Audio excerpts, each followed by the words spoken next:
tu na kan la sak le tur hi Zaiin ka oyang hun ralte zawng chu ti ania a phuah tu hi pusai nu na ania hela phuah ton hian pusai nu na chon khovel hun le ni ral zel te ngai tua mi ta kan mu le benga kan riat thil tam takin lunga te ati len thin dan te changin kan lima changin kan lunga ya kan ni tin kho sak dan te hi wana chin chia ve tura angaya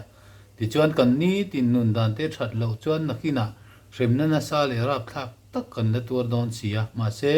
krista ring tu te tan chuan na lungai thak lova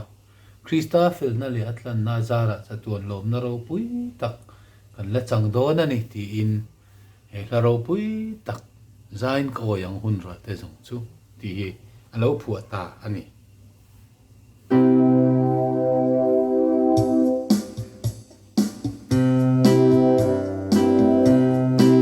Zaiin ka oyang hun ra te zong chu sang tam zok tan lo na ro pui chiar sen lo tan ra na ni lungai nu lo min lal ro pui ma ka muang nun lui mua liang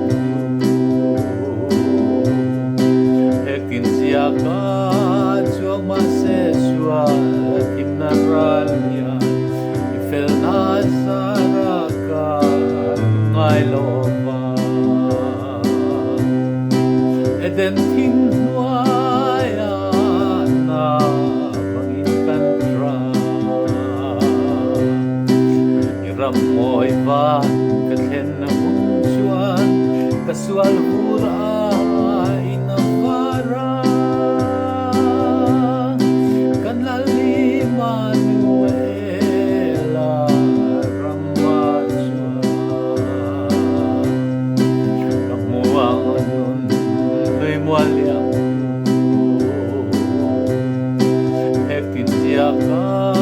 chuang ma se sual kim na ralia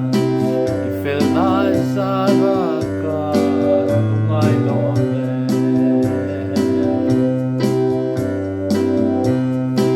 mangai na thar zel tu lam kan hira unte an ral ni a tharta tharau tiang li min ti har ro sa fam min nem la kwa va tirang se muang lui mua liang hekin sia ka chuang ma se sual tin na ralia ifel na sara ka lungai lo ma